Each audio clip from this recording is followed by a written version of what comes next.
శతాబ్దాల తెలుగు పత్రికలు తీరుతెన్నులు 6వ భాగం. గత 5 భాగాల్లో తెలుగు పత్రికలు ప్రారంభమైన 1830 ప్రాంతాల నుంచి 1930-40 వరకు వచ్చిన అనేక తెలుగు పత్రికల గురించిన ఆసక్తికరమైన సమాచారాన్ని తెలుసుకున్నాం. గత భాగం అంటే 5వ భాగం చివరలో సమదర్శిని పత్రిక విశేషాలు తెలుసుకున్నాం. బ్రాహ్మణేతర ఉద్యమంలో నుంచి పుట్టిన జస్టిస్ పార్టీకి అనుబంధంగా మొదలైంది సమదర్శిని పత్రిక. అది 1927 నుంచి సుమారుగా 1934 వరకు కొనసాగింది. దానికి మొదట్లో తాపీ ధర్మారావు గారు, ఆ తరువాత గూడవల్లి రాంబ్రహ్మం గారు సంపాదకులుగా పనిచేశారు. గూడవల్లి రాంబ్రహ్మం గారికి జస్టిస్ పార్టీ నాయకులకు సరిగా పొసగక ఆయన సమదర్శిని పత్రిక నుంచి బయటికెళ్ళిపోయారు. ఆ తర్వాత కొద్ది నెలలకే సమదర్శిని మూతబడింది. ఇక్కడ క్రిందటి భాగాన్ని ముగించాం. ఇక్కడ్నుంచి మరికొన్ని పత్రికల విశేషాలు ఈరోజు తెలుసుకుందాం. తరువాత మనం విశేషాలు తెలుసుకోబోయే పత్రిక ప్రజామిత్ర. ఈ పత్రిక కూడా ఒక రాజకీయ పార్టీకి అనుబంధంగా మొదలైందే. ఎలాగంటే జస్టిస్ పార్టీలోని ముఠా తాగాదాల వల్ల చల్లపల్లి రాజాగారు బయటకొచ్చి ప్రజామిత్ర అనే రాజకీయ పార్టీని పెట్టారు. మరి అంతకుముందు జస్టిస్ పార్టీకి అనుబంధంగా సమదర్శిని ఉండేది కదా. ఆ అనుభవంతోటి ఆయన తన పార్టీ యొక్క ఆశయాలను ప్రచారం చేయడానికి ప్రజామిత్ర అనే పత్రికను ప్రారంభిద్దాం అనుకున్నారు. దానికి ఆయనకి చాలామంది సలహాలు కూడా చెప్పారు.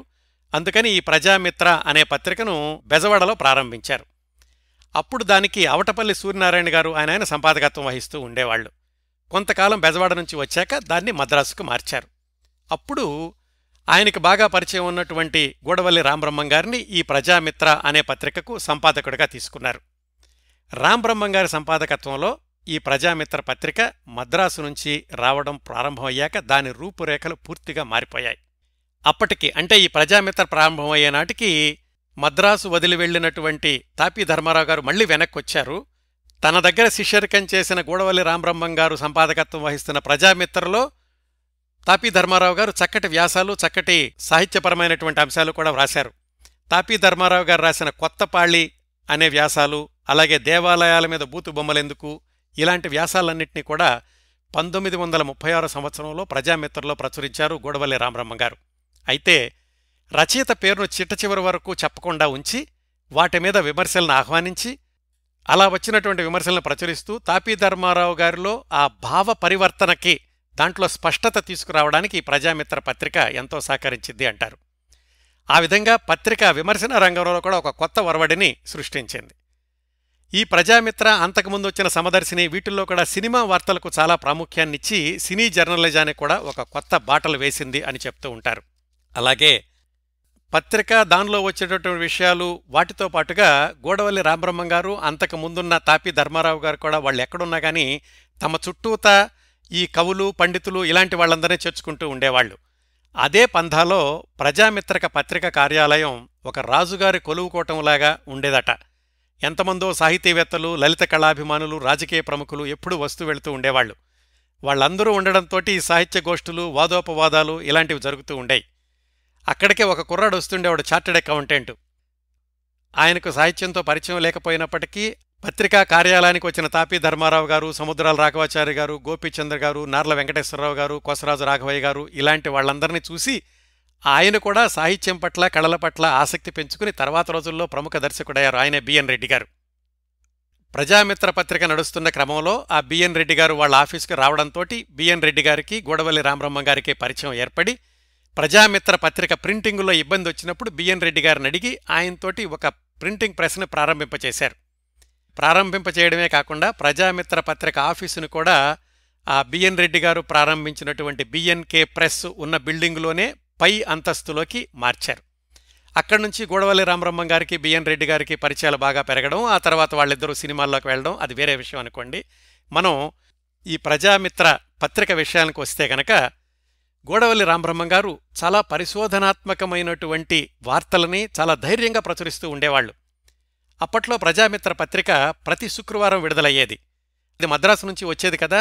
ఆంధ్రదేశంలో బుధవారం నుంచే ప్రజామిత్రక పత్రిక ఎప్పుడొస్తోంది, ప్రజామిత్రలో ఈ వారం ఏ సంచలనమైనటువంటి విషయాలు రాస్తారు అనే వాటి కోసం ఎదురు చూస్తూ ఉండేవాళ్ళట అందరూను. కొన్ని ఉదాహరణలు చెప్పాలంటే ప్రజామిత్రలో గూడవల్లి రామబ్రహ్మం గారు రాసినటువంటి సాహసోపేతమైన కొన్ని వార్తలు అప్పట్లో కొంతమంది కాంగ్రెస్ నాయకులు తప్పుడు మార్గంలో నడిచారు అని ఏదో వార్త అందింది ఆయనకి. ఆ వ్యవహారానికి సంబంధించిన రుజువులన్నీ కొన్ని పత్రాలు కూడా దొరికినాయి. గూడవల్లి రామబ్రహ్మం గారు పత్రికలో పనిచేసే వాళ్ళకి ఏం భయపడకండి, మనకు దొరికిన ఉత్తరాలన్నీ కూడా బ్లాకులు తీసి యథాతథంగా అచ్చుకొట్టండి అని చెప్పారట. ఆ వ్యవహారం ప్రజామిత్రలో రాగానే రాజకీయ రంగంలో తీవ్రమైనటువంటి సంచలనం కలిగింది. రాజకీయ నాయకుల గుండెల్లో కూడా రైళ్లు పరిగెత్తాయి. ఆ రోజుల్లో ఇలా వాస్తవాలు ప్రకటించినందుకు కేసులు పెట్టడం, పోలీసులతో అరెస్టులు చేయించడం ఇలాంటి ఉండే కాదు. నిజంగా వార్త వస్తే గనక మాలో ఏం తప్పుందో అని వాళ్ళు సరిచేసుకోవడానికి ప్రయత్నిస్తూ ఉండేవాళ్ళట.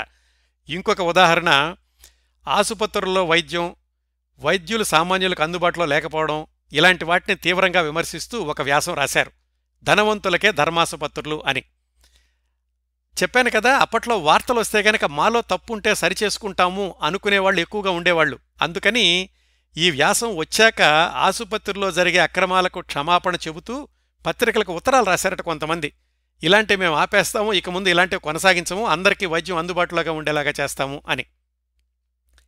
ఇంకొక వార్త గూడవల్లి రామబ్రహ్మ గారు ధైర్యంగా ప్రకటించింది. ఆ రోజుల్లో ఒక బాబాగారి భక్తి ఉద్యమం ఆంధ్రదేశం అంతటా కూడా వెర్రితలలు వేస్తూ కొనసాగింది. భార్యాభర్తలిద్దరూ కూడా మహిమలు ఉన్నాయి అని కథలుగా ప్రచారం చేసుకుంటుండేవాళ్లు. తెలుగు వాళ్ల ఇళ్లలో వాళ్ల భజనలు జరుగుతూ ఉండేవి. ఇలాంటి కుహనాదేవుళ్ల భక్తి ప్రవాహంలో తెలుగు ప్రజలు కొట్టుకుపోకూడదు అని రామబ్రహ్మం గారు ప్రజామిత్రలో ఆ బాబా యొక్క భక్తి ఉద్యమం గురించి ఘాటైన విమర్శతో వ్యాసాన్ని ప్రచురించారు. ఆ వ్యాసాన్ని చదివి బాబా భక్తులందరూ కూడా గంగవీరులెత్తిపోవడమే కాకుండా మీకు మా పేపర్ వద్దు, ఆపేయండి అని గగ్గోలు పెడుతూ ప్రజామిత్రకి ఉత్తరాలు రాశారు. అయినా గాని పట్టించుకోకుండా తాను నిజము అని నమ్మింది, తన దగ్గర రుజువులుంటే అంత ధైర్యంగా ప్రకటిస్తూ ఉండేవాళ్లు గూడవల్లి రామబ్రహ్మం గారు ఈ ప్రజామిత్ర పత్రికలో. అలాగే స్థానం నరసింహారావు గారు ప్రముఖమైన నటులు ఆ రోజుల్లో, ఆయన మీద కూడా ప్రజామిత్రలో స్థానం వారి కుంభకోణం అని హెడ్డింగ్ పెట్టి వ్రాశారు.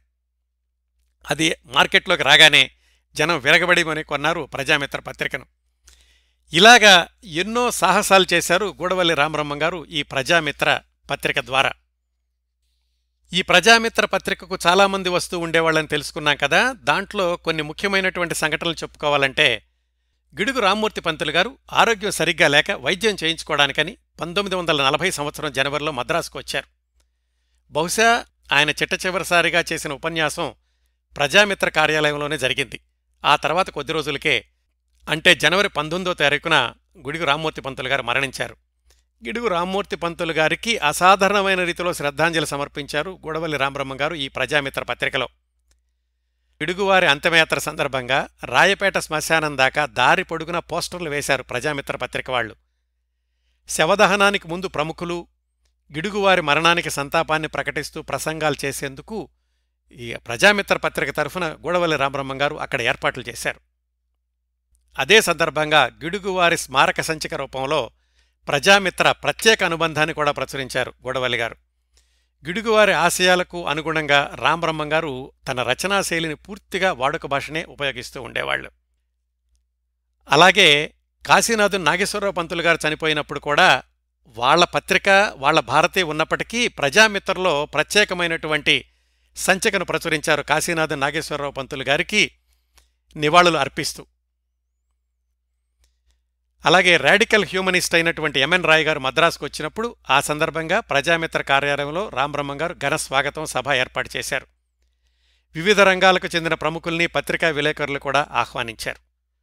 ఇట్లా ప్రజామిత్ర పత్రిక గూడవల్లి రామబ్రహ్మం గారి సారథ్యంలో కొత్త పుంతలు తొక్కడమే కాకుండా ధైర్యంగా ఎన్నో సమాజంలో జరిగేటటువంటి అన్యాయాల్ని, అక్రమాల్ని కూడా బయటపెడుతూ కొనసాగింది. ఈ ప్రజామిత్ర పత్రిక కొనసాగుతూ ఉండగానే గూడవల్లి రామబ్రహ్మం గారి సినిమాల్లోకి వెళ్లడం, మాలపిల్ల, రైతుబిడ్డ సినిమాలను నిర్మించడం, అవి ఘన విజయం సాధించడం, ఇవన్నీ కూడా జరిగినాయి. ఇన్ని జరుగుతున్నప్పటికీ కూడా ప్రజామిత్ర పత్రికను బ్రతికించడానికి చందాల కోసమని గూడవల్లి రామబ్రహ్మం గారు ఆంధ్రదేశంలోని అన్ని ఊళ్లకు వెళ్లి చందాలు కట్టిస్తూ ఉండేవాళ్లట. దాదాపు 10 సంవత్సరాలకు కొనసాగింది ఇది, 1941-42 వరకు. అప్పటికింకా గూడవల్లి రామబ్రహ్మం గారు, తాపీ ధర్మారావు గారు ఇద్దరూ కూడా సినిమాల్లో బిజీ అవడంతోటి ఈ ప్రజామిత్ర వారపత్రిక నెమ్మదిగా ఆగిపోయింది.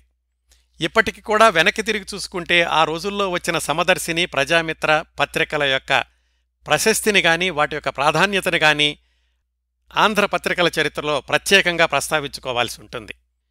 తరువాత మనం విశేషాలు తెలుసుకోబోయే పత్రిక పేరు జనవాణి. విచిత్రంగా ఇది కూడా మరొక రాజకీయ పార్టీకి అనుబంధంగా మొదలైందే. అయితే దీనికి కూడా సంపాదకుడు తాపీ ధర్మారావు గారే కాబట్టి తెలుగు పత్రికల ప్రస్తావన వచ్చినప్పుడు జనవాణి గురించి తప్పనిసరిగా మాట్లాడుకోవాలి. జస్టిస్ పార్టీ నుంచి చీలి ప్రజామిత్ర పార్టీ వచ్చిందని తెలుసుకున్నాం కదా. అట్లాగే మొదలైన ఇంకో శాఖ పీపుల్స్ పార్టీ. దీనికి ముఖ్య నాయకుడు ఆనాటి పిఠాపురం రాజాగారు. ఆ పీపుల్స్ పార్టీకి అనుబంధమే జనవాణి పత్రిక. ఈ జనవాణి సుమారుగా 1936 నుంచి 1939 వరకు వచ్చింది. ఈ పత్రికలో తాపీ ధర్మారావు గారి దగ్గర తర్వాత రోజుల్లో ప్రముఖ పత్రికా సంపాదకులుగా పేరు తెచ్చుకున్న నార్ల వెంకటేశ్వరరావు గారు, పండితారాధ్యుల నాగేశ్వరరావు గారు ఇలాంటి వాళ్లందరూ ఉపసంపాదకులుగా పనిచేశారు. పీపుల్స్ పార్టీకి జనవాణి తెలుగు పత్రికతో పాటుగా పీపుల్స్ వాయిస్ అనే ఆంగ్ల పత్రిక, జననాయకం అనే తమిళ పత్రిక కూడా ఉండేవి. అప్పట్లో జస్టిస్ పార్టీకి కాంగ్రెస్ పార్టీకి మధ్యన ఎన్నికల వాతావరణం ఉంది. అందుకని రాజకీయాల ప్రసక్తి హెచ్చుగా ఉండేది ఈ జనవాణి పత్రికలో. వాటితో పాటుగా మిగతా పత్రికల్లాగానే సాంఘిక సారస్వత విషయాలు కూడా జనవాణిలో ప్రాముఖ్యత ఉండేది. తాపీ ధర్మారావు గారికి సంపాదకుడిగా ఆ రోజుల్లో నెలకి 250 రూపాయలు జీతం ఇచ్చేవాళ్లట. నార్ల వెంకటేశ్వరరావు గారికి ఉపసంపాదకుడిగా 60 రూపాయలు ఇచ్చేవాళ్లు. తాపీ ధర్మారావు గారిది విలక్షణమైన వ్యవహార శైలి. ఆయన ఒకరి పెత్తనానికి లొంగేవాళ్లు కాదు, ఒకళ్ళ మీద పెత్తనం చెలాయించేవాడు కాదు. సంపాదకీయాలెప్పుడూ ఆయన రాస్తుండేవాడు. ఆయన రాసింది చూసి నేను నేర్చుకున్నాను అని నార్ల వెంకటేశ్వరరావు గారు తర్వాత చాలా చోట్ల వ్రాశారు. అలాగే ఇంకో విషయం కూడా చెప్పారు నార్ల వెంకటేశ్వరరావు గారు. తాపీ ధర్మారావు గారు తమకి చాలా స్వేచ్ఛ ఇచ్చేవాళ్లు. పేజీ మేకప్ ఇలాంటి వాటిల్లోనూ నా సహా సంపాదకుడైన పండితారాధ్యుల నాగేశ్వరరావు నేను పోటీ పడుతూ ఉండేవాళ్లము అని నార్ల వెంకటేశ్వరరావు గారు తర్వాత ఇంటర్వ్యూలో చెప్పుకున్నారు. పత్రిక స్టాండర్డ్ కానీ అలాగే రూపం కానీ వాటిల్లో కొత్తదనం తీసుకురావడానికని తాపీ ధర్మారావు గారు ఒక విచిత్రమైన ఆలోచన చేశారు. అదేంటంటే ఇతర దేశాల పత్రికలను చూసి తన పత్రికలో పనిచేసే వాళ్ళందరికీ కూడా ఆ పత్రికలను చూసి మన పత్రికను ఎలాగ కొత్తగా తీసుకురాగలము అనేటటువంటి బాధ్యతను అప్పగించారు. మరి ఇతర దేశాల పత్రికలు ఎక్కడ దొరుకుతాయి? మద్రాసులోనూ. ఆ రోజుల్లో విదేశాల నుంచి భారతదేశానికి వచ్చే పడవలు సముద్రంలో అటూ ఇటూ ఊగకుండా ఉండడానికని అడుగున ఆ విదేశాల పత్రికలను డెడ్ వెయిట్గా వేసేవాళ్లట. నార్ల వెంకటేశ్వరరావు గారు అలాగే మిగతా జనవాణి బృందం ఈ పత్రికలన్నీ కొని వాటిని అధ్యయనం చేసి వాటిని ఉపయోగించి జనవాణికి కొత్త రూపురేఖలు ఎలా తీసుకురావాలా అని ప్రయత్నిస్తూ ఉండేవాళ్లు. అలాగే ఈ జనవాణి పత్రిక యొక్క మరొక ప్రత్యేకత ఏమిటంటే అప్పటి వరకు దినపత్రికల్లో వ్యావహారిక భాష ఎక్కువగా ఉండేది కాదు, కాస్త గ్రాంధికంగా ఉంటూ ఉండేది. అలాంటిది తాపీ ధర్మారావు గారు మొట్టమొదటిసారిగా వ్యావహారిక భాషను దినపత్రికల్లోనూ సంపాదకీయాల్లోనూ ప్రవేశపెట్టారు. ఆ విధంగా కూడా ఈ జనవాణి పత్రికకు పత్రికా ప్రపంచంలో ఒక ప్రత్యేకత ఉంది.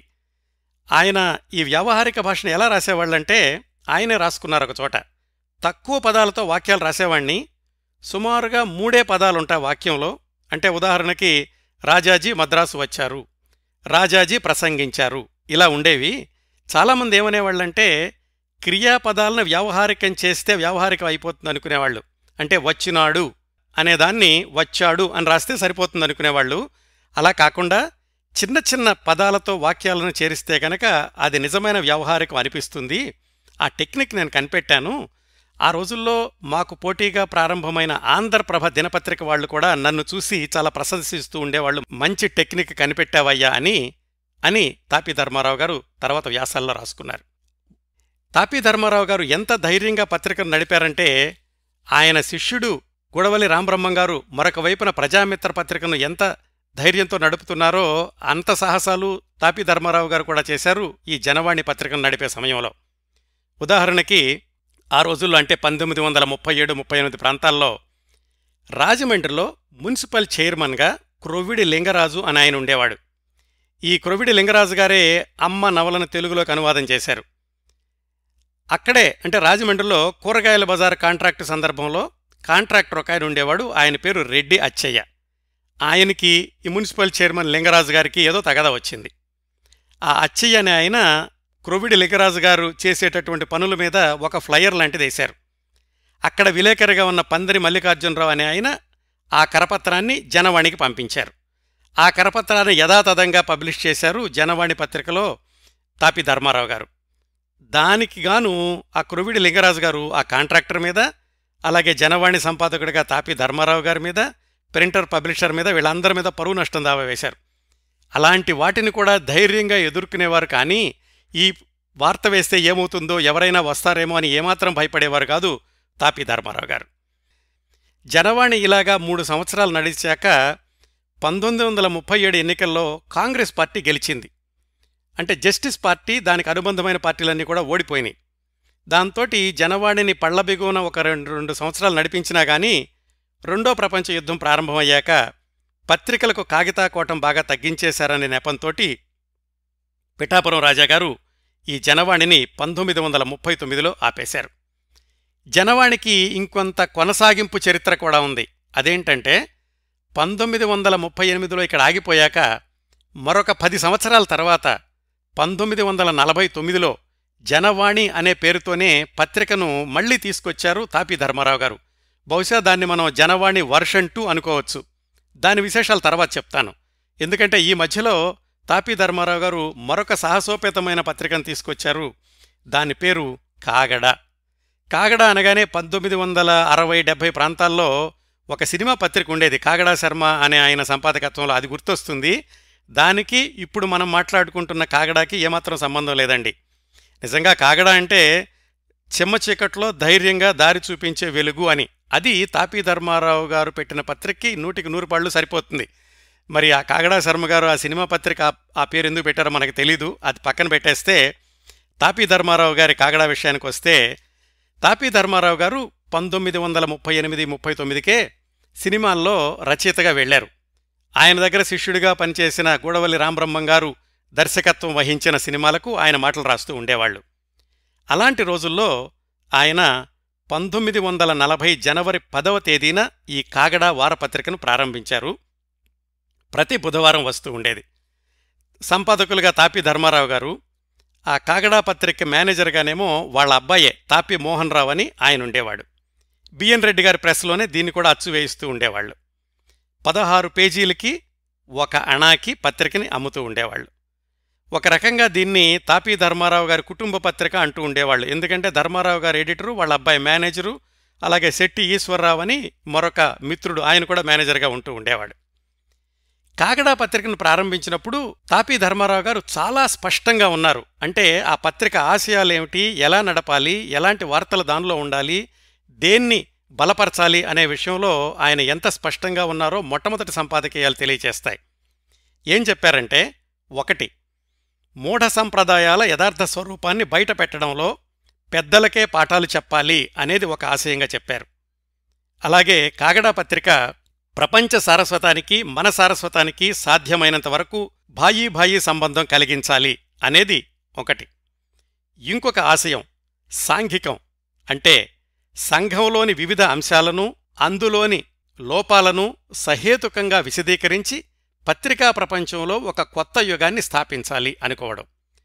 మరొక ఆశయం పత్రికలు వట్టి మాటల పోగులే కాకుండా ఉద్యమాలు నిర్మించడంలో కూడా ప్రముఖ పాత్ర వహించాలి, కాగడా కూడా అలాంటి ప్రముఖ పాత్ర వహిస్తుంది అని చెప్పారు. ఈ ఉద్యమాలు అనడానికి ఒక ఉదాహరణ ఏమిటంటే, ఆ రోజుల్లో ఆయన ఏమన్నారంటే, రాజకీయంగా దేశంలో ముఖ్యంగా ఐకమత్యం కావాలి, ఐకమత్యం కరువవ్వబట్టే బ్రిటిష్ వాళ్లు ఇంతకాలం మనల్ని పాలిస్తూ ఉన్నారు, ఐకమత్యంగా ఉండాలంటే కులమత భేదాలన్నీ సమసిపోవాలి, కులమత భేదాలు సమసిపోవాలి అంటే వర్ణాంతర వివాహాలు ప్రోత్సహించాలి మనం, ఈ వర్ణాంతర వివాహాలను ప్రోత్సహించడానికి యువత ముందుకు రావాలి, వయసు మళ్లిన వాళ్ల వల్ల ఇది అయ్యే పని కాదు, యువకులారా మీరు ముందుకు వచ్చి వర్ణాంతర వివాహాలను ప్రోత్సహిస్తే కనుక మనలో ఐకమత్యం పెరుగుతుంది అని ఒక విధమైన ఉద్యమాన్ని ప్రోత్సహించినట్లుగా చేశారు తాపి ధర్మారావు గారు తన కాగడా పత్రిక ద్వారా. అలాగే శీర్షికలు ఎక్కువగా ఉండే దాంట్లో ఒక 10-15 శీర్షికలను ఎంపిక చేసుకుని ప్రతి వారం కనీసం 7-8 శీర్షికలు తగ్గకుండా ఉండేలాగా చూసేవాళ్లు. ఆ శీర్షికలు కూడా ఏమిటంటే వివిధ విభాగాల్లో రాజకీయ శీర్షికలు, సాహిత్య శీర్షికలు, సాంఘిక శీర్షికలు, సినిమా శీర్షికలు ఇలా ఉండే. ఉదాహరణకి గాలి విసురు అని ఒక శీర్షిక ఉండేది. దాంట్లో ఆయన సమకాలీన రాజకీయాల మీద విసురులు వేస్తూ ఉండేవాళ్లు. అది రాయడానికని ఆయనే తడాకా అనే కలం పేరు పెట్టుకున్నారు. ఒక ఉదాహరణ చెప్పాలంటే తాపీ ధర్మారావు గారు మొదలుపెట్టిన కొత్త శైలి ఏమిటంటే, ఎవరి గురించైనా రాసేటప్పుడు, ఉదాహరణకి రాజాజీ గారి గురించి రాస్తున్నారనుకోండి, రాజాజీ గారు ఇలా అన్నారు, రాజాజీ గారు వేరేలా అంటే బావుండేది, రాజాజీ గారు ఇలా ఎందుకన్నారు, అలా అనే బదులుగా ఆయన్ని డైరెక్ట్గా సంబోధిస్తున్నట్లుగా రాసేవాళ్లు. ఉదాహరణకు అప్పట్లో ఆంధ్ర రాష్ట్రం కావాలి అని ఆంధ్రులందరూ కూడా ఆందోళన చేస్తుంటే రాజాజీ దాన్ని విమర్శించడం, అలాగే దాన్ని తక్కువ చేయడం చేస్తూ ఉండేవాడు. అందుకని తాపీ ధర్మారావు గారు 1940 ఫిబ్రవరి 14న వచ్చిన కాగడాలో తడాకా అనే పేరు మీద ఏం రాశారంటే, రాజాజీ, మీరా మాటలు చెప్పడానికి మీ అంతటివాడు మరి లేడు. నీతులు చెప్పడానికి పూనుకుంటే ఏదో ఒక ఉపాధ్యాయుడిలాగా వచించదవు మేలోహో అన్న పద్యం జ్ఞాపకం వస్తుంది. ముందు చూపేగాని వెనక చూపు మీలో కనిపించదు. లోచూపు అన్నమాట అసలే లోపించిందిలేండి. మొన్న తూత్తుకుడిలో ఏమన్నారో జ్ఞాపకం ఉందా? అధిక సంఖ్యాకుల అభిప్రాయాలను అనుసరించి అల్పసంఖ్యాకులు కొంచెం సవరించుకోవడమో డెమోక్రసీ అన్నారు. మీ కడుపులో ఉన్న అభిప్రాయం వేరు, ఆఖరికి మా ఆంధ్ర రాష్ట్ర సంగతి ఏమంటారు, అదంతా డెమోక్రసీయే అని మీ వియంకుడు మహాత్మాగాంధీతో చెప్పిస్తారా? లేకపోతే మీరే చీపురు కట్ట పట్టుకుని వీటినన్నింటినీ తుడిచేస్తారా? దేనికైనా సమర్థుల్లేండి. కాబట్టే కదా ఇంతమంది ఉన్నా గాంధీకి మీరు ఈ రోజుల్లో తల్లో నాలుకలాగా ఉన్నారు. ఇంత ధైర్యంగా విమర్శిస్తూ ఉండేవాళ్లు తాపీ ధర్మారావు గారు. ఎక్కడ న్యాయం ఉంటే, ఎక్కడ ధర్మం ఉంటే అటువైపు ఆయన ఈ శీర్షికలు ఉంటూ ఉండేవి. ఉదాహరణకి 1940 ఆగస్టు 7న వచ్చిన కాగడాలో ఈ తడాకా పేరుతోటి ప్రకాశం పంతులు గారిని కూడా విమర్శించారు. ఎందుకంటే మద్రాసులో పౌరులకి నీళ్ల సదుపాయం కోసమని పూండి రిజర్వాయర్ని నిర్మించారు. దాని ప్రారంభోత్సవాన్ని ఆంగ్లేయుడైన గవర్నర్ చేస్తున్నాడు. అందుకని ఆ సభకు ఎవరూ వెళ్లొద్దు అని పురపాలక సంఘంలో ఉన్న కాంగ్రెస్ సభ్యులకు ప్రకాశం గారు ఒక నోటీస్ పంపించారు. దానిమీద తాపీ ధర్మారావు గారు ఏం చేశారంటే, ప్రకాశం పంతులు గారు, ఎప్పటినుంచి కలిగిందండి మీకు ఆవేశం? మంత్రులుగా ఉన్నప్పుడు ఈ మతి ఉండేదా? రాజాజీ గారు డిన్నర్లకెళ్ళినప్పుడు ఆంధ్రకేసరి నిద్రపోతూ ఉందా? యూనియన్ జాక్కు సలాం చేసినప్పుడు పెద్ద మంత్రి, బాలమంత్రి, పనిలేని మంత్రి వగైరాలో హాజరు మనవి చేసినప్పుడు ప్రకాశం గారు ప్రసుప్తులై కలలుగంటున్నారా? మద్రాసంతా తాగడానికి నీరు లేక తహతహలాడుతూ ఉంటే కదా ఈ స్కీమ్ వేశారు. పురజనులకు బాగా కావలసిన విషయం ఈ పూండి రిజర్వాయరు. మున్సిపల్ సభ్యులు మీ మాట వింటే ఏమైనట్టు? మీ అధికారం బంగారంగాను. ఇదటండి మీరు చేసే పని. ఇలాగా చక్కటి తెలుగులో వ్యంగ్యంగా సూటిగా విమర్శిస్తూ ఉండేవాళ్లు. కేవలం రాజకీయ వార్తలే కాకుండా ఆయన మొట్టమొదట్లో చెప్పినట్టుగానే సాహిత్య రంగంలో కూడా కాగడా చక్కటి కృషి చేసింది. ఉదాహరణకు పద్యభిక్ష అనే ఒక శీర్షిక పెట్టి ఒక అంశాన్నిచ్చి దానిమీద ఎవరినైనా పద్యాలు వ్రాయండి అని అడిగి ఆ వచ్చినటువంటి పద్యాల్లో కొన్నింటిని ఎంపిక చేసి కాగడాలో ప్రచురిస్తూ ఉండేవాళ్లు. 1940 సెప్టెంబర్ 25న ఒక ప్రకటన వేశారు. ఏమనంటే, 40 కోట్ల ప్రజలలో కోటి ముఖాలా వీరతాండవం చేస్తున్న దారిద్ర్య సారం అంతా ఒక చిన్న పద్యంలో చెప్పండి, దాన్ని మేము పద్యభిక్ష అనేటటువంటి శీర్షికలో వేస్తాము అన్నారు. 1940 అక్టోబర్ 9న వచ్చిన కాగడాలో ఆ పద్యభిక్షకు వచ్చినటువంటి కొన్ని పద్యాలను ప్రచురించారు. 1-2 చదువుతాను. అడవి బాపిరాజు గారు రాశారు. దేని గురించి రాయాలంటే భారతదేశంలో ఉన్నటువంటి దారిద్ర్యం గురించి రాయాలి. ఒక్క పద్యంలో 4 పంక్తుల్లో అడవి బాపిరాజు గారు ఇలా రాశారు.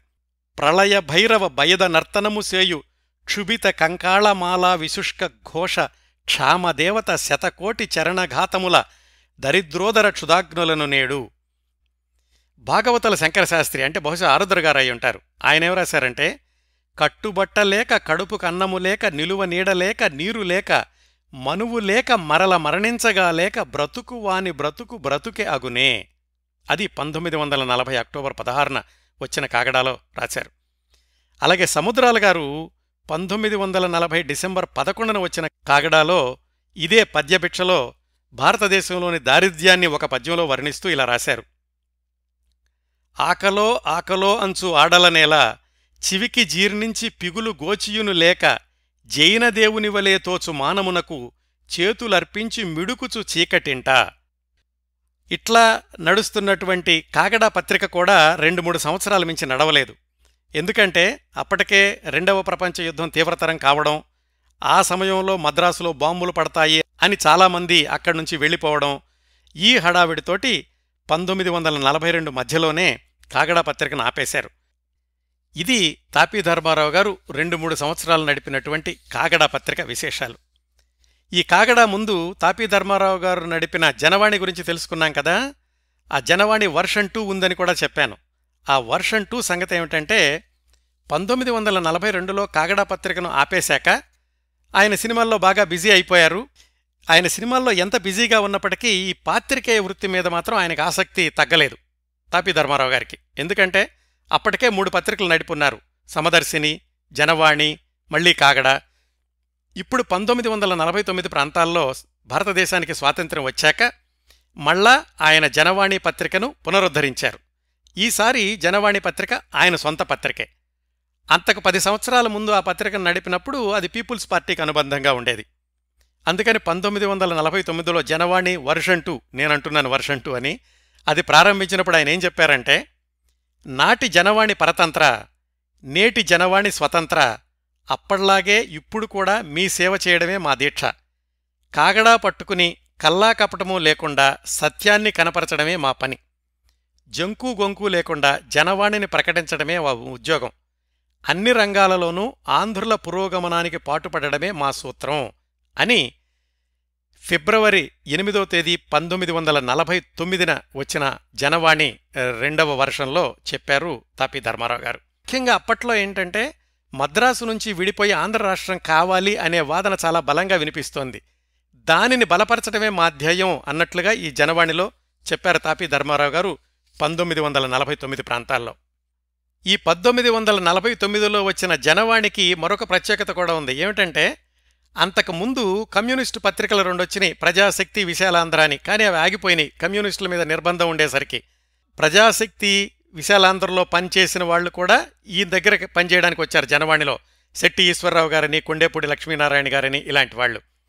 అందుకని బహిరంగంగా చెప్పకపోయినప్పటికీ కమ్యూనిస్టులను సమర్థించే పత్రిక జనవాణి అని పేరు తెచ్చుకుంది. ఎందుకంటే కమ్యూనిస్టులకు విడిగా పత్రిక లేదు కాబట్టి ఆ సంవత్సరాల్లో 1949 ప్రాంతాల్లోనూ. జనవాణిలో కూడా ఆయన రకరకాల శీర్షికలు నిర్వహిస్తూ ఉండేవాళ్లు. అంతకుముందు ఆయన నిర్వహించిన పత్రికలన్నింటిలోనూ ఈ శీర్షికలు ఉండే కదా. అలాగే దీనిలో కూడా ఒక 20 శీర్షికలు పెట్టుకుని ప్రతి పత్రికలోనూ ఒక 5-6 శీర్షికలు రాజకీయాలకు మినహాయించి మిగతావన్నీ సాహిత్యానికి, వివిధ అంశాలకి కూడా ఉంటూ ఉండేవాళ్లు. ఆ శీర్షికల పేర్లు కూడా చాలా విచిత్రంగా ఉండేవి. కర్ణపిశాచం, వెర్రి వెధవ, పేలుడుగాయలు, ఇలాంటి శీర్షికలతోటి రకరకాల అంశాలు అందిస్తూ ఉండేవాళ్లు. ఈ జనవాణిని నడపడంలో కూడా ఆయన ఎంత ధైర్యంగా ఉండేవాడు అనడానికి ఒక ఉదాహరణ 1949లో చెళ్లపిళ్ల వెంకటశాస్త్రి గారికి ఆస్థాన విద్వాంసుడు అన్న పదవిని కల్పించారు. ఆయనకి అసలు ఎందుకు ఇవ్వాలి ఆస్థాన విద్వాంసుడు పదవి అని సందేహి అనే పేరుతోటి ఆయన రాశారు. ఏమని? దేశ స్వాతంత్ర్య పోరాటంలో ఈయన చేసింది ఏమిటి? ఈయన రచనల్లో స్వాతంత్ర్య పిపాస ఉందా? దర్బారులే లేని ఈనాడు ఆ రాజులకు చిహ్నంగా ఈ నియామకం ఎందుకు? ఇలా దాని మీద మళ్ళీ వాద ప్రతివాదాలు జరగడం, అది కొంతకాలం కొనసాగడం జరిగిందనుకోండి. ఏం చేసినా కానీ ఆంధ్ర రాష్ట్ర సమస్యను ఏదో ఒక రూపంలో ప్రస్తావిస్తూ ఆంధ్ర రాష్ట్రం కోసం ఉద్యమం చెయ్యాలి అని పదే పదే నొక్కి వక్కాణిస్తూ ఉండేవాళ్లు తాపీ ధర్మారావు గారు ఈ జనవాణి 2వసారి నడిపినటువంటి సందర్భంలో. ఈ సంవత్సరాల్లోనే అంటే 1949, 52 ఆ మధ్యలో చాలా మంది ప్రముఖులు గతించారు. ఉదాహరణకు సరోజినీ నాయుడు గారు 1949లో, కొండా వెంకటప్పయ్య గారు, వేటూరు ప్రభాకర్ శాస్త్రి గారు, సర్దార్ పటేల్ గారు, అలాగే అడవి బాపిరాజు గారు, పొట్టి శ్రీరాములు గారు, వీళ్ళందరూ మరణించినప్పుడు చాలా మనసుకి హత్తుకునే, మనసుల్ని కదిలించేటటువంటి సంపాదకీయాల్ని రాస్తూ ఉండేవాళ్లు తాపీ ధర్మారావు గారు. ఇంకొక ప్రయోగం ఏమిటంటే జనవాణి చేసింది, నాటక రంగానికి చాలా ప్రత్యేకమైనటువంటి కృషి చేసింది. ఆచార్య ఆత్రేయ గారు రాసిన ప్రగతి, ఎవరు దొంగ, ఓటు నీకే, అంతర్యుద్ధం, విశ్వశాంతి, ఇలాంటి నాటికలన్నీ కూడా జనవాణిలో ప్రచురించారు తాపీ ధర్మారావు గారు. ఇలా ఒక 2-3 సంవత్సరాలు నడిచింది. కానీ ఆర్థికపరమైనటువంటి ఇబ్బందులు రావడం, ప్రెస్లో ఇబ్బందులు రావడం, ఆయన సినిమాల్లో బిజీగా ఉండడం, కొంతకాలం తాపీ చాణక్య గారు నడుపుతూ ఉండేవాళ్లు. ఇన్ని ఇబ్బందులతోటి పళ్ల బిగువు మీద 1953 ఏప్రిల్ వరకు నడిపి ఆ తర్వాత ఆపేసేశారు. దాంతోటి జనవాణి మోగపోయింది. తాపీ ధర్మారావు గారు కూడా ఆ తర్వాత సినిమాల్లో బిజీ అయ్యారు. కానీ మళ్ళా ఎక్కడా పత్రికలు నడిపినటువంటి దాఖలాలు కనిపించటం లేదు. ఇవండి సమదర్శిని, ప్రజామిత్ర, జనవాణి, కాగడ ఇవన్నీ ఒక తరహా పత్రికలు. రాజకీయ పార్టీలకు అనుబంధాలైనప్పటికీ వాటిని నడిపింది సాహిత్యంలో ఆరితేరిన వాళ్ళు కాబట్టి సాహిత్య సంబంధమైన అంశాలకు కూడా పెద్దపీట వేశారు ఈ పత్రికల్లో. తరువాత మనం విశేషాలు తెలుసుకోబోయే పత్రిక దినపత్రిక ఆంధ్రప్రభ. 1938 ప్రాంతాల్లో ఆంధ్రదేశంలోని దినపత్రికల పరిస్థితిని గమనిస్తే స్థానికంగా వచ్చే చిన్నా చితకా పత్రికలేవైనా ఉంటే వాటిని మినహాయిస్తే తెలుగు పాఠకులకు జాతీయ స్థానిక వార్తలను అందిస్తున్నది ఆంధ్రపత్రిక దినపత్రిక ఒక్కటే. అప్పటి వరకు చూసుకుంటే తెలుగు పత్రికలన్నీ కూడా తెలుగువారు ప్రారంభించినవే. బహుశా మొట్టమొదటిసారి తెలుగువాడు కాని వ్యాపారవేత్త ప్రారంభించిన తొలి తెలుగు దినపత్రిక ఆంధ్రప్రభ. దీన్ని ప్రారంభించింది రామ్నాథ్ గోయంక. ఆయన ఆంధ్రప్రభ దినపత్రిక ప్రారంభించే సమయానికి ఇండియన్ ఎక్స్‌ప్రెస్ అనే ఆంగ్ల దినపత్రికకు, దినమణి అనే తమిళ దినపత్రికకు యజమాని. నిజానికి ఆ రెండు పత్రికలు కూడా రామ్నాథ్ గోయంక స్థాపించినవి కాదు. 1932లో మద్రాసులో వరదరాజుల నాయుడు అనే ఆయుర్వేద డాక్టర్ ఒక ఆయన ఉండేవాడు. ఆయనకు తమిళనాడు ప్రెస్ అనే పేరుతో ఒక ప్రింటింగ్ ప్రెస్ ఉండేది. దాని తరఫున ఆయన ఇండియన్ ఎక్స్‌ప్రెస్ అనే దినపత్రికను 1932లో ప్రారంభించారు. కాకపోతే వ్యాపారంలో మెళకువలు ఎక్కువగా తెలియకపోవడంతోటి సంవత్సరంలోపే ఆ ఇండియన్ ఎక్స్‌ప్రెస్ పత్రికను స్వామినాథన్ సదానంద్ అనే ఆయనకు అమ్మేశాడు. ఈ అమ్మకం కొనుగోలు వ్యవహారంలో స్వామినాథన్కు ఆర్థిక సహాయం చేసినవాడు రామ్నాథ్ గోయంక. ఆయన కొన్నాక ఇండియన్ ఎక్స్‌ప్రెస్ రెండో ఆఫీసును మదురైలో మొదలుపెట్టి దినమణి అనే తమిళ దినపత్రికను కూడా ప్రారంభించాడు ఆ స్వామినాథన్ అన్నాయన. ఆయనకు కూడా వ్యాపారంలో ముందుకెళ్లలేక 2 ఏళ్లు కూడా దాటకుండానే ఆ రెండు పత్రికలను కూడా రామ్నాథ్ గోయంకకు అమ్మేశాడు. అట్లా ఇండియన్ ఎక్స్‌ప్రెస్కి, దినమణికి యజమాని అయ్యారు రామ్నాథ్ గోయంక 1935లో. అప్పట్లో ఇండియన్ ఎక్స్‌ప్రెస్ సర్క్యులేషన్ 2000 మించి ఉండేది కాదు. వ్యాపార విస్తరణలో భాగంగా తెలుగులో ఒకటే దినపత్రిక ఉంది కాబట్టి ఆ మార్కెట్ బాగుంటుంది అని 1938లో ఆంధ్రప్రభ దినపత్రికకు శ్రీకారం చుట్టారు రామనాథ్ గోయంక. కొత్త పత్రిక కూడా పేరు సూచించమని పాఠకుల్నే అడిగి వాళ్లు పంపించిన వాటిల్లో నుంచి ఆంధ్రప్రభ అనే పేరుని ఎంపిక చేసుకున్నారు. అది సూచించిన బళ్ళారి వాస్తవ్యుడికి ఆ రోజుల్లోనే 116 రూపాయలు బహుమతి కూడా పంపించారు ఇండియన్ ఎక్స్‌ప్రెస్ వాళ్ళు. మొట్టమొదటి సంచిక ఈ ఆంధ్రప్రభ దినపత్రిక 1938 ఆగస్టు 15న వచ్చింది. ఆంధ్రప్రభ ఆగస్టు 15న ప్రారంభం కావడం సరిగ్గా 9 ఏళ్ల తర్వాత అదే భారతదేశ స్వాతంత్ర్య దినోత్సవం కావడం చాలా యాదృచ్ఛికం. ఆంధ్రప్రభ దినపత్రికకి తొలి ఎడిటర్ కాసా సుబ్బారావు గారనే తెలుగాయన. ఆయన నెల్లూరు జిల్లాకి చెందినటువంటి వాడు. కాసా సుబ్బారావు గారు అప్పటికే అంటే ఈ ఆంధ్రప్రభలోకి వచ్చేటప్పటికే పత్రికా రంగంలో విశేషమైన అనుభవం సంపాదించి ఇండియన్ ఎక్స్‌ప్రెస్లో ఎడిటర్గా పనిచేస్తున్నారు.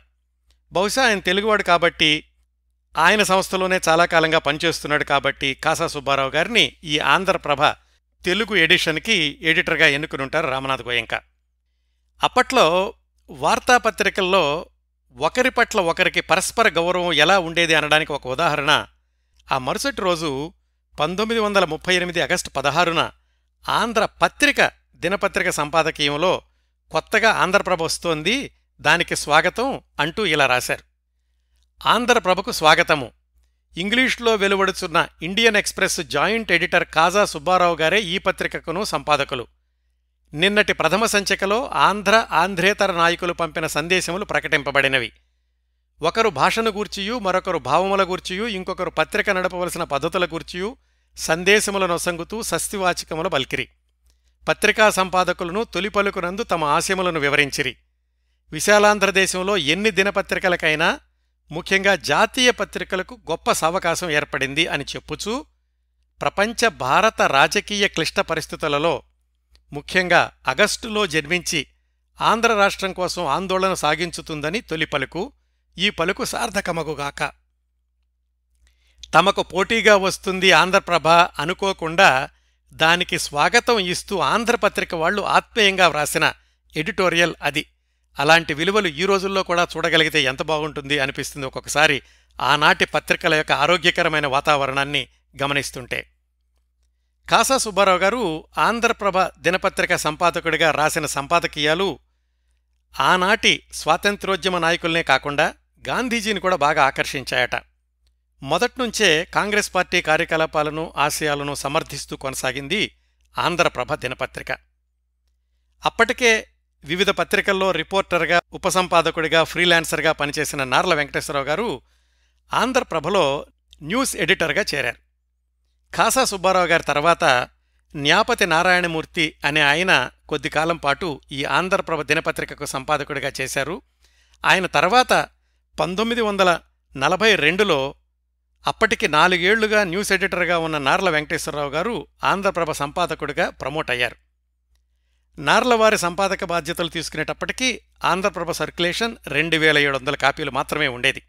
ఆయన ఆంధ్రప్రభలో 17 సంవత్సరాల సంపాదకుడిగా పనిచేసి 1959లో ఆ సంస్థను వదిలేసేసరికి ఆంధ్రప్రభ సర్క్యులేషన్ 60,000కి వెళ్ళింది. నార్లవారు ఆంధ్రప్రభలో ఉన్న ఆ 17 సంవత్సరాలు తెలుగు వార్తాపత్రికా జర్నలిజానికి స్వర్ణయుగం అంటారు. ప్రధాన వార్తలకు శీర్షికలు నిర్ణయించడం దగ్గర నుంచి, పేజ్ మేకప్ దగ్గర నుంచి, వార్తలను అందించే భాష దగ్గర నుంచి ఆంధ్రప్రభలో గణనీయమైన మార్పులకు కారణం నార్ల వెంకటేశ్వరరావు గారు.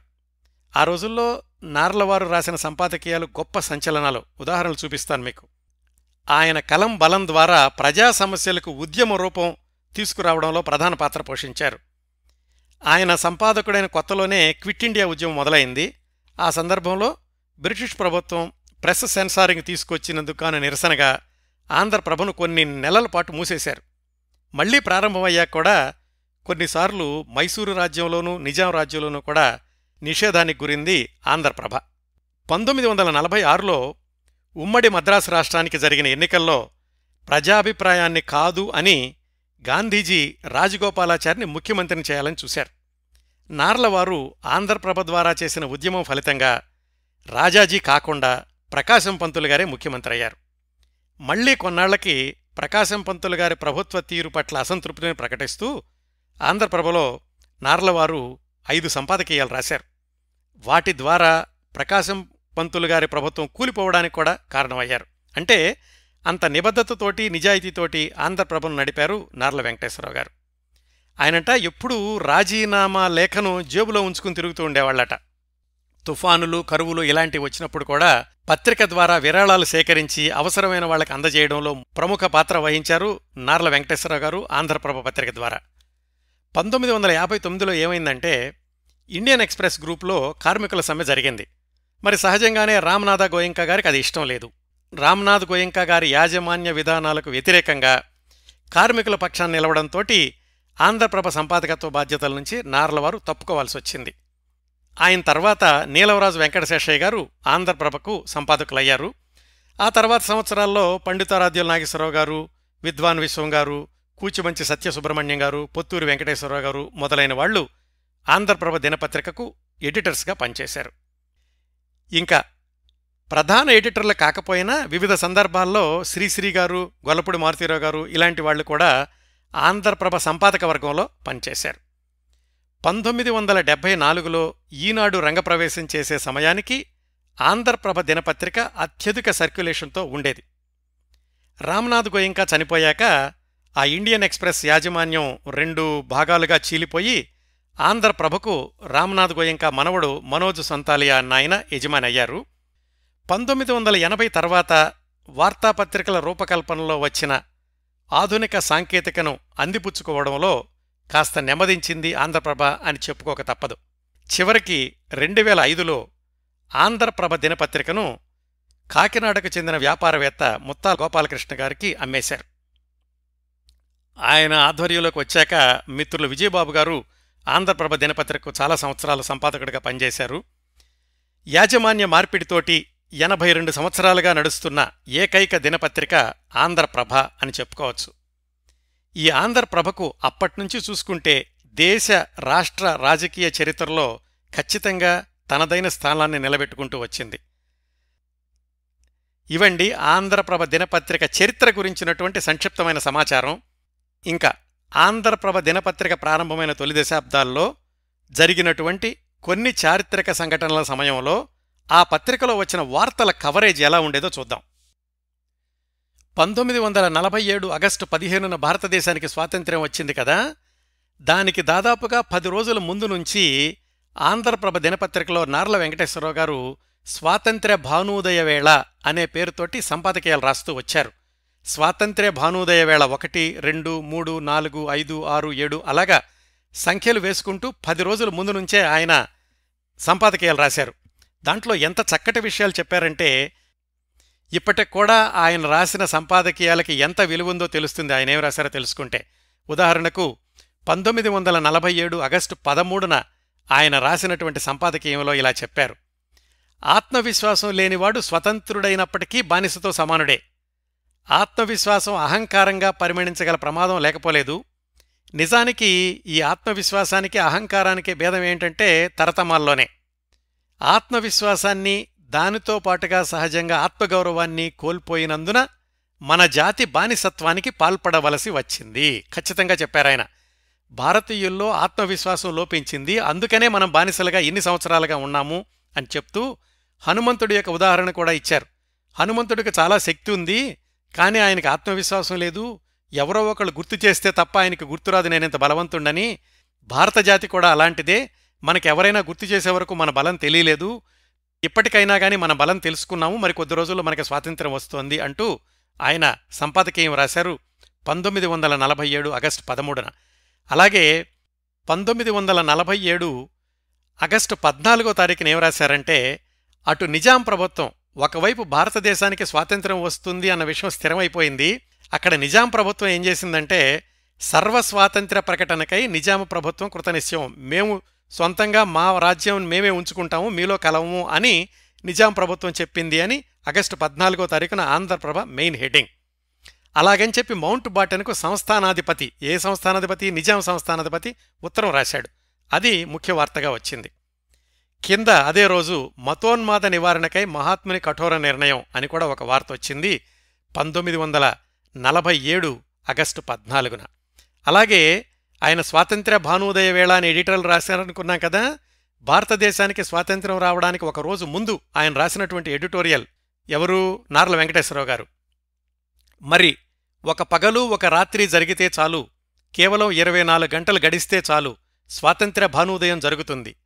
దాదాపు 2 శతాబ్దాల పాటు పారతంత్ర్యం గాఢాంధకారంలో గడిపిన పిమ్మట మరి 24 గంటల లోపల స్వాతంత్ర్య కాంతిపుంజాలను చూడగలమని విశ్వసించడం కష్టమైన పనే. అయినా చీకటి నుంచి వెలుగులోకి మనం అడుగు పెడుతున్నామన్నమాట. చీకటికి అలవాటు పడిన కళ్లకు వెలుగును చూడ్డం ఆదిలో కష్టమే కావచ్చు. కాని బానిసత్వపు చీకటి దాదాపు 1 శతాబ్దం నుంచి మనకు బాధాకరమైనందున, గత అర్ధశతాబ్దంలో అది అనుక్షణం మనకు దుస్సహమైనది పరిణమించినందున స్వాతంత్ర్య భానోదయం మనకు మహాపర్వం కాగలదనడం నిస్సందేహం అని చెప్తూ చిట్ట చివరిలో ఏం రాశారంటే, ఇదివరలో వలె ఇక ముందు కూడా భారతీయ ప్రభుత్వోద్యోగులు అసమర్థతకు, అవినీతికి, నిరంకుశత్వానికి ప్రపంచ ప్రఖ్యాతినందగలవారైతే అది మనకే కళంకం. ఈ విషయాన్ని పూర్తిగా గుర్తించి అందుకు అనుగుణంగా మనం వర్తిస్తేనే మన దేశ పరిపాలన సరిగా సాగడమైనా, మన స్వాతంత్ర్యం సార్థకత కావడమైనా. అంటే ఇంతకు ముందు వరకు కూడా భారతీయ ప్రభుత్వోద్యోగులు అసమర్థతకు, అవినీతికి, నిరంకుశత్వానికి వాళ్లు ప్రతిబింబాల్లా ఉండేవాళ్లు. ఇక ముందైనా వాళ్ళు అలా లేకుండా ఉంటే మన దేశం బాగుపడుతుంది అన్నారు. ఈ విషయాలు ఇప్పటికి కూడా వర్తించవండి, మనం జాగ్రత్తగా అన్వయించి చూసుకుంటేను. ఇది 1947 ఆగస్టు 14న రేపు స్వాతంత్ర్యం వస్తుందనగా ఈరోజు నార్ల వెంకటేశ్వరరావు గారు రాసినటువంటి సంపాదకీయం. ఇంకా స్వాతంత్ర్యం వచ్చిన రోజు 1947 ఆగస్టు 15న ఆంధ్రప్రభ మెయిన్ హెడ్డింగ్ ఏమిటంటే, స్వతంత్ర భారత జాతికి స్వతంత్ర భారత నాయకుల శంఖారావం. ఇది భారతదేశ చరిత్రలోనే కాక ప్రపంచ చరిత్రలోనే మహాసుదినం అని పండిట్ జవహర్లాల్ నెహ్రూ అన్నారు. దేశ విభజనకు మనం చింతించనవసరం లేదు అని రాష్ట్రపతి కృపలాని అన్నారు. పక్కన రాశారు, ప్రపంచ ప్రముఖుల నీరాజనం, మీ భవిష్యత్తు ఉజ్వలం అని మార్షల్ చాంగ్ కై షేక్ అభినందన అందించారు అని. అలాగే ఆ రోజు నార్ల వెంకటేశ్వరరావు గారు రాసిన సంపాదకీయం, అంటే అంతకుముందు వరకు స్వాతంత్ర్య భానోదయం రాస్తూ వచ్చారు కదా, దానికి పరాకాష్ఠగా ఆగస్టు 15న ఏం రాశారంటే, దాస్యాంధకారం తొలగింది, స్వాతంత్ర్య భానోదయం జరిగింది, పారతర్యం శృంఖలాలు పళ్ళుమని తెగిపోయినవి, తిరిగి స్వతంత్ర ప్రజలమైనాం, ఘోర జాతీయ కళంకం తొలగింది. ఇక మనం దివ్య ప్రభలతో వెలుగొందవచ్చు. పంజరం తలుపు తెరుచుకున్నది. ఇక దివ్యాంబర పదాలలో ఎగసిపోయి స్వేచ్ఛా విహారం చెయ్యకపోతే ఆ తప్పు మనదే. ఎంత శుభదినమిది, ఎంత సంతోషదినమిది, ఎంత పుణ్యదినమిది, ఎంత పర్వదినమిది, ఎంతటి చారిత్రాత్మక దినమిది. మన దేశ చరిత్రలోనే కాదు, ప్రపంచ చరిత్రలోనే ఇది చారిత్రాత్మక దినం అని ఇలా రాస్తూ వచ్చారు. ఈ సంపాదకీయాల్లో గమనించాల్సిందేమిటంటే, ఆయన కేవలం మనకి స్వాతంత్ర్యం వస్తోంది అని చెప్పి మనల్ని మనం అభినందించుకోవడము, మనల్ని మనం గొప్పగా చెప్పుకోవడమే కాకుండా, జాగ్రత్తగా ఉండాలి, ఇంతవరకు భారతీయ ఉద్యోగుల్లో ఉన్నటువంటి అవినీతి ఇలాంటివి కొనసాగకుండా ఉండాలి, రాజకీయ నాయకుల్లో కూడా ఆ త్యాగం, ఆ నిరతి కొనసాగితేనే మన దేశం బాగుపడుతుంది అని చాలా ముందు చూపుతో రాశారు నార్ల వెంకటేశ్వరరావు గారు ఆంధ్రప్రభలో ఆనాటి సంపాదకీయాల్లో. ఆ తర్వాత మరికొన్ని ముఖ్యమైనటువంటి ఘట్టాలను చూస్తే, 1947 తర్వాత 1953లో ఆంధ్ర రాష్ట్రం ఏర్పడినప్పుడు కర్నూలులో ఆంధ్రరాజ్య రమావతరణ మహోత్సవ చిత్రావళి అని 1953 అక్టోబర్ 3వ తారీఖున ఆంధ్రప్రభలో ఆంధ్ర రాష్ట్రం కర్నూలులో ఏర్పడినప్పుడు జరిగినటువంటి ఉత్సవాల యొక్క చిత్రాలను పూర్తి పేజీలో ప్రకటించారు.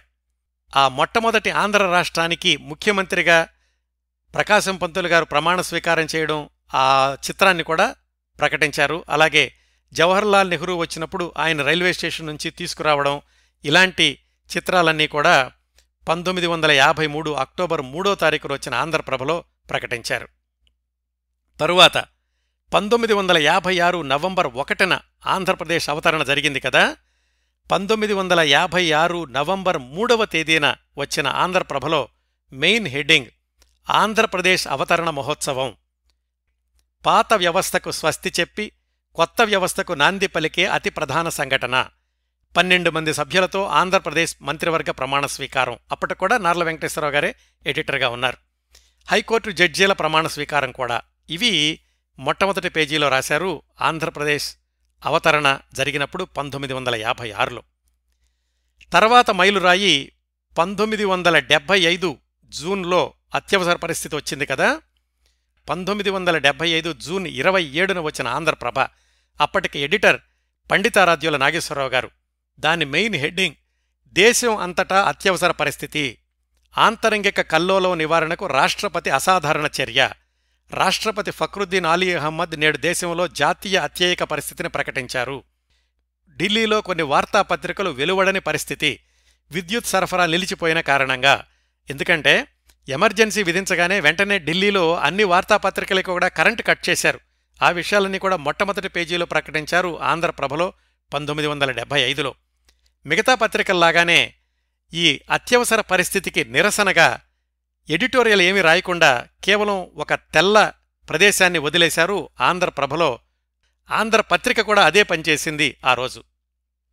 తరువాతి ఘట్టం చెప్పుకోవాలంటే 1977 నవంబర్ 19న దివితాలోకలో వచ్చిన మహాప్రళయం, ఆ తుఫాను గురించి ప్రతిరోజు ఆంధ్రప్రభలో ఏం రాశారో ఉదాహరణగా 1977 నవంబర్ 20వ తారీఖున ఇలా రాశారు. పెక్కుచోట్ల విద్యుత్ సరఫరాకు అంతరాయం, ఆంధ్ర కోస్తా జిల్లాల్లో తుఫాను బీభత్సం, 200 కోట్ల మేరకు పంటల నష్టం. అది ఒకరోజు తర్వాత. ఆ తర్వాత ప్రతిరోజుకి ఈ అంచనాలు మారుతూ వచ్చినాయి. అప్పటికీ ఆంధ్రప్రభ ఎడిటర్గా కూచిమంచి సత్య సుబ్రహ్మణ్యం గారున్నారు. ఆ మరురోజు అంటే నవంబర్ 21వ తారీఖున ఆ తీవ్రతను మరికొంచెం తెలిసింది ప్రజలకి.